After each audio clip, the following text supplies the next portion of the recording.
Mheshimiwa Waziri wa Kilimo, Umwagiliaji, Maliasili na Mifugo.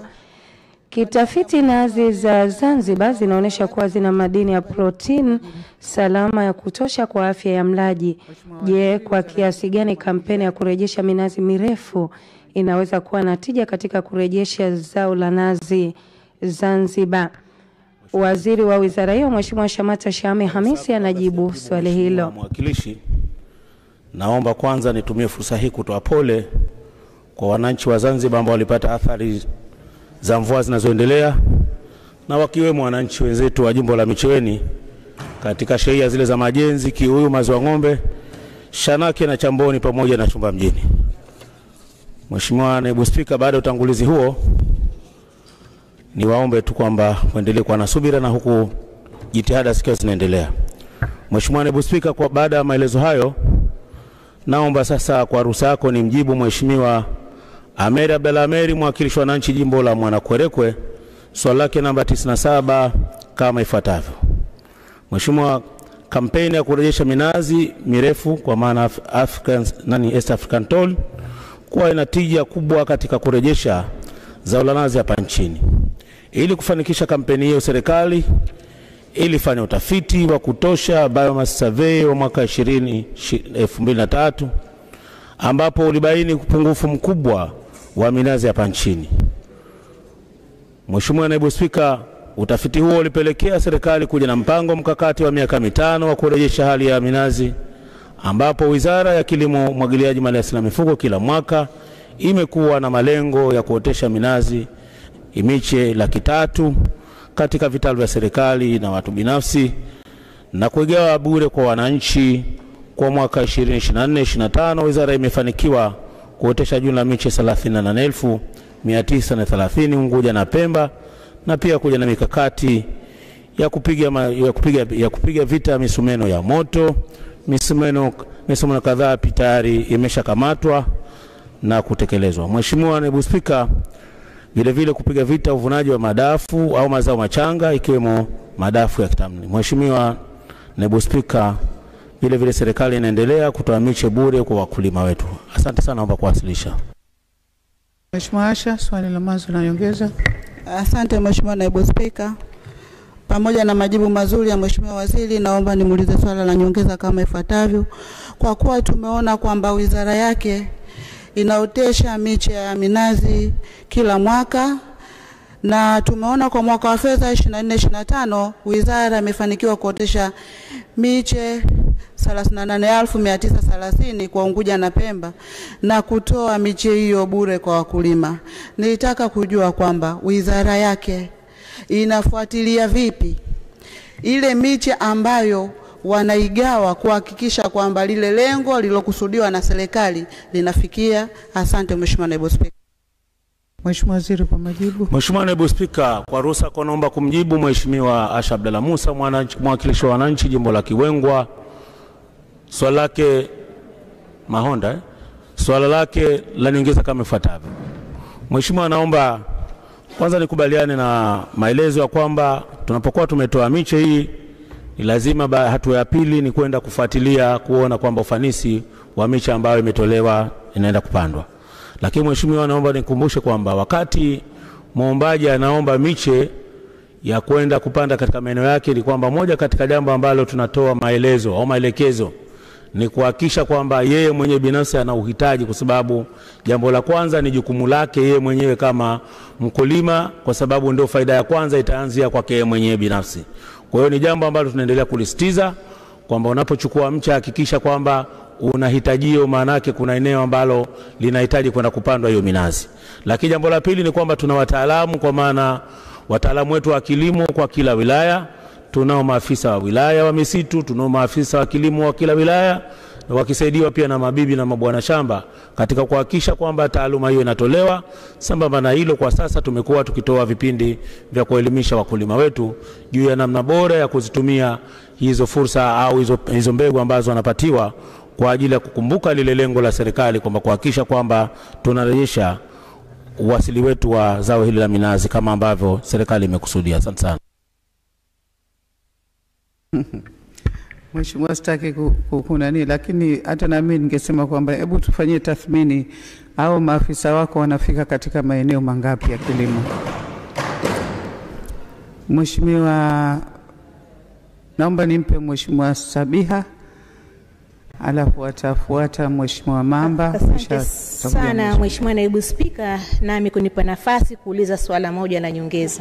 Pamoja na majibu mazuri ya Mheshimiwa Waziri, naomba kumuuliza swala hili. Eneo la Kizimbani, Wizara ya Kilimo ilipanda minazi mirefu mingi tu na kwa sasa imezeeka. Je, serikali ina mpango gani mbadala wa kupanda minazi mingine mirefu ukizingatia Kizimbani ni eneo lililovamiwa na makazi na mambo mengine? Asante sana. Mheshimiwa Waziri kwa majibu. Mheshimiwa Naibu Spika, kwa ruhusa yako naomba kumjibu Mheshimiwa Sabia Filfilsani, mwakilishi wa wananchi viti maalum kwa Kusini Unguja. Mheshimiwa, nikubaliane na Mheshimiwa kwamba minazi ambayo imepandwa katika maeneo ya mashamba la serikali katika maeneo ya Kizimbani yapo ambayo yameonyesha tayari yameshazeeka sana. Na moja katika jitihada za serikali sasa hivi tayari tumeshaanza zoezi la upandaji wa miti wa minazi katika maeneo mashamba mbalimbali hapa visiwani Unguja na Pemba, na katika shamba la Kizimbani kuna matumizi mengi, na katika eneo lile ni kwamba iko maeneo tayari tumeshaanza kuchukua hatua kuotesha hiyo miche mingine mipya. Kwa hiyo ninachoamini ni kwamba kwa kuwa miti hii baadaye inafikia umri kama vile umri wa binadamu unakoma, kwa hiyo inapokuwa zoezi hilo limeshafikia hatua hilo, wizara inaendelea kukumbuka katika kuona jambo hilo lifana. Lakini vile vile Mheshimiwa Naibu Spika, kwa maelezo ambayo umetoa pia nataka nikuhakikishie kwamba watendaji wetu wanafanya wajibu wao kwa kadiri inavyowezekana na licha ya uchache tulikuwa nao. Lakini kubwa zaidi naendelea kukumbusha kwamba kilimo sasa hivi ni biashara. Kwa hiyo mkulima yote ambaye amechukua miche ya minazi ni wajibu wake hatua ya kwanza kuhakikisha kwamba yeye changamoto zozote ambazo zinakabiliana na zao lake basi ni wajibu wake mwenyewe katika kuhakikisha kwamba anawafuata wataalamu walipo. Pale ikitokezea wamepanga ratiba ya kupita maeneo ya karibu walipo, basi mtaratibu ambao upo wa kawaida, lakini kutokana na kwamba jambo hili ni wajibu wa kila mkulima, basi ni vyema tuweze kuwasiliana na taasisi hizo ili kuhakikisha kwamba malengo na makusudio ya mkulima na serikali yanaenda sambamba kufanikiwa pasi na shaka yote. Mheshimiwa Mamba, swali la tatu la nyongeza. Asante sana Mheshimiwa Naibu Spika, na mimi kupata nafasi hii asubuhi hii. Lakini chukue nafasi hii kwanza kumshukuru Mheshimiwa Waziri kwa majibu mazuri ya serikali. Lakini kwa kuwa taarifa hii serikali ilijipangia malengo ya kupanda miche 300,000, na kwa maelezo ya hii majibu asilimia ni ndogo sana ya mwitikio kwa mwaka 24-25. Sababu zipi zinazopelekea kutotimizwa malengo angalau nusu ya yale malengo ambayo yamewekwa na serikali? Lakini la pili, katika moja mikakati kuzuia uvunaji wa nazi changa ambao ni madafu, je, serikali inalisimamia kwa kiasi gani zoezi hili? Asante sana. Mheshimiwa Waziri kwa majibu. Mheshimiwa Naibu Spika, kwa ruhusa yako naomba kumjibu Mheshimiwa Nazi, Mheshimiwa mwakilishi wa wananchi jimbo la Kwahani, Mheshimiwa Mamba, swali lake la nyongeza nabii kama ifuatavyo. Mheshimiwa, naomba nimweleze tu Mheshimiwa mwakilishi kwamba moja katika kutufikiwa malengo tumeweza kujieleza hata pale ambapo tumewasilisha bajeti, tulieleza wazi wazi hapo ambao hatukufanya vizuri.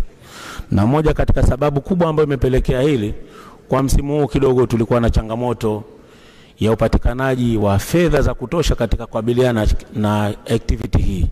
Lakini vile vile ni kwamba hali ya hewa pia haikuwa rafiki sana katika vitalu vyetu ambavyo ilipelekea kwamba tuliatika nazi nyingi, lakini mafanikio ya ufanisi yalikuwa hayakwenda kama vile ambavyo tulitarget. Sasa hiyo ni changamoto ambayo inatokezea, na kwa sababu mitukumba hiyo nadhani tukiri kwamba hatukufikia malengo. Lakini kama hivi nilikuwa hatufikia malengo, lakini sasa hivi ziko nazi ambazo ziko ambazo zimechelewa kuota lakini zinaendelea kufanya vizuri. Naamini Kama mvua zitaendelea hapo katikati, pia naweza tukaunganisha na hizi ambazo tumezitoa tukafikia malengo karibu na 75%, kwa sababu nazi zipo, lakini kutokana na hali hiyo tulichelewa kwenda kuziatika kwa mfumo wa pamoja, na mwisho wa siku tumechelewa hata ile kuota sambamba zikienda zikatoka zote kwa pamoja kwa wakati mmoja. Lakini vile vile mheshimiwa, naomba niseme tu kwamba kuhusu swala la madafu. Swala la madafu kwa Zanzibar sasa hivi limekuwa ni jambo la kawaida na limeshazoeleka. Na hivi karibuni serikali kupitia Wizara ya Kilimo tulishaanza mkakati wa kutaka kuzuia ulaji wa madafu hapa nchini. Lakini mwisho wa siku tukaja na wazo kwamba hii pia ni fursa, kwamba sasa hivi madafu yananunuliwa kwa wingi sana, na wageni kwa wingi ambao watalii wanapokuja tunaona wamekuwa warafiki sana wa kutumia matumizi ya madafu.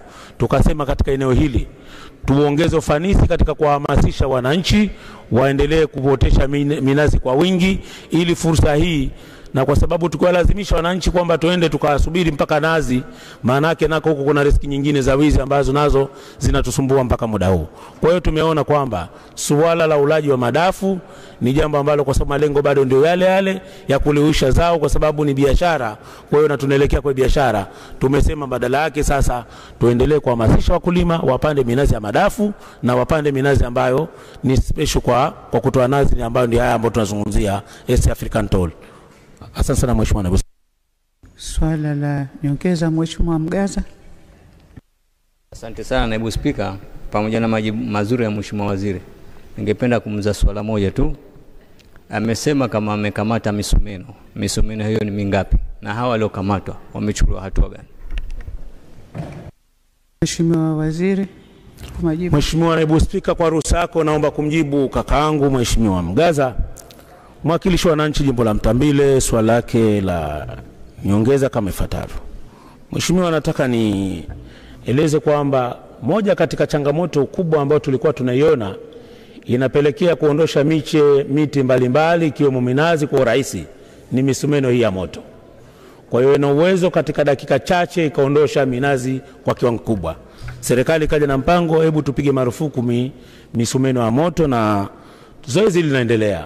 Na kwa sasa hivi misumeno ambayo tumeshikilia kwa Unguja na Pemba ni misumeno 147.